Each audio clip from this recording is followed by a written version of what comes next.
যারা এজেন্টের আন্ডারে ভিসা লাগিয়ে মালয়েশিয়াতে আছেন, আমি আপনাদের জন্য এই ভিডিওটি করতেছি, কথাগুলো একটু মন দিয়ে শুনবেন, আপনাদের কাজে লাগবে। ধরেন আপনি যে এজেন্টের আন্ডারে ভিসাটা লাগিয়েছেন, সে এজেন্ট আপনাকে কনেক্ট সেকশনের ভিসা লাগিয়ে দিছে, আপনি তাকে বলছেন যে কনেক্ট সেকশনের ভিসাটা লাগিয়ে দাও, সে কনেক্ট সেকশনের ভিসা লাগিয়ে দিছে। এখন কনেক্ট সেকশনের ভিসার অনেক ক্ষেত্রে দাম কম হয়, বেশি হয় না। এই কারণে কনেক্ট সেকশনের ভিসাটা আপনি লাগাইছেন, লাগাই আপনি কি করছেন, আপনি সার্ভিস সেক্টরে কাজ করতেছেন, আপনি কাজ করতেছেন কোনো একটা দোকানে, আপনি কাজ করতেছেন কোনো একটা মার্কেটে। এখন এমতো অবস্থায় যদি ইমিগ্রেশন পুলিশ আপনাকে ধরে, মানে ইমিগ্রেশন আপনাকে ধরে, ধরার পরে কি বলবে, আপনাকে জায়গায় নিয়ে যাবে, জায়গায় নিয়ে যাই আপনাকে বলবে যে তুমি একটা কাজ করো, তোমার বসকে খবর দাও, তোমার বস আসলে তোমাকে ছেড়ে দেবো। এখন আপনার বসকে আপনি বলছেন যে যাওয়ার জন্য, আপনার বস কিন্তু সেখানে যাবে না।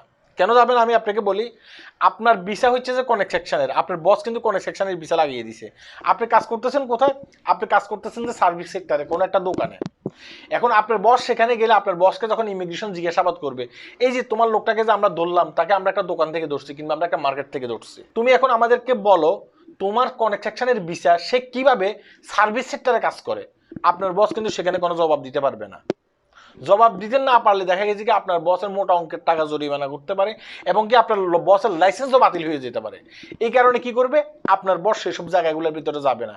যেটা ভাই সত্য আমি সেটা বলতেছি, যেটা সত্য সেটা বলতেছি। হ্যাঁ, এখন বিতর্কত যদি কোনো ব্যবস্থা দিয়ে আপনার বস আপনাকে নিয়ে আসতে পারে সেই বিষয়টা আলাদা, কিন্তু আমি লিগেল যেটা সেটা বলতেছি, আপনার বস কিন্তু সেখানে যাবে না।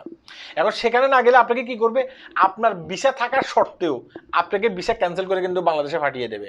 একটা সময় দেখা গেছে কি মালয়েশিয়াতে কি হয়েছে, আপনি যদি আপনার ভিসা এক জায়গায় আপনি কাজ করতেছেন আরেক জায়গায়, মানে কিজ্জা সালা, এখন আপনি ধরা পড়ার পরে কিছু টাকা জরিমানা করতো, জরিমানা করার পর আপনাকে ছেড়ে দিত। এখন কিন্তু ছেড়ে দিচ্ছে না, আপনি মালয়েশিয়ান বিভিন্ন পত্র পত্রিকা দেখলে আপনি বুঝতে পারবেন, এখন কিন্তু ছেড়ে দিচ্ছে না। এখন কি করতেছে, সাথে সাথে ভিসা ক্যান্সেল করার পরে কিছুদিন জেল টেল খাটিয়ে আপনাকে দেশে পাঠিয়ে দিচ্ছে।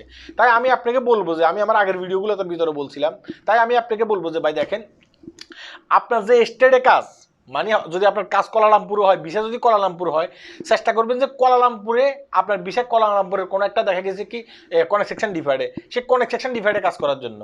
আপনার ভিসা যদি ফেনাঙে হয়, যদি ফেনাঙের ভিসা হয়, ফেনাঙে চেষ্টা করবেন যে সেখানে, সেটা যদি কোনো একটা সার্ভিস সেক্টরে ভিসা হয়, সেখানে সার্ভিস সেক্টরে কাজ করার জন্য, মানে যেখানে ভিসা সেখানে আপনি কাজ করার জন্য। তাহলে দেখা গেছে কি আপনি নিরাপদভাবে মালয়েশিয়াতে কিছুদিন থাকতে পারবেন। বেতন কম হইলেও আমি মনে করি যে এখন এইসব জায়গাগুলোর ভিতরে আপনার কাজ করা ভালো। ঠিক আছে, এখন আপনি এইসব জায়গাগুলোতে কাজ না করে যদি বেতন একটু বেশির জন্য অন্য কোনো জায়গায় গিয়ে আপনি কাজ করতে চান, তাহলে কিন্তু আপনি যে কোনো সময় ধরা পড়তে পারেন। এখন এবং কি ধরা পড়লে আপনার বসও সেখানে যাবে না, আমি যেভাবে বলছি আপনার বস কিন্তু সেখানে যাবে না। তাই বেশি টাকার লোভে এসব জায়গায় এখন কাজ করতে যাবেন না। মালয়েশিয়ান ইমিগ্রেশন অবৈধ লোকের পাশাপাশি এখন দেখা গেছে কি কিজ্জা সালা এইসব লোকগুলোকেও ধরতেছে, মানে যারা এক সেক্টর থেকে এক সেক্টরে বিষয় অন্য সেক্টরে কাজ করতেছে তাদেরকেও কিন্তু ধরতেছে। তাহলে আপনি নিজেও কিন্তু বিপদে পড়ে যেতে পারেন। তাই বলতেছি এসব জায়গায় এখন কাজ করবেন না, ধরা পড়বেন আপনার বস আপনাকে ছাটানোর জন্য, মানে ছুটানোর জন্য যাবে না। যেটা বলছি সেটাই লিখে রাখেন। আল্লাহ হাফেজ।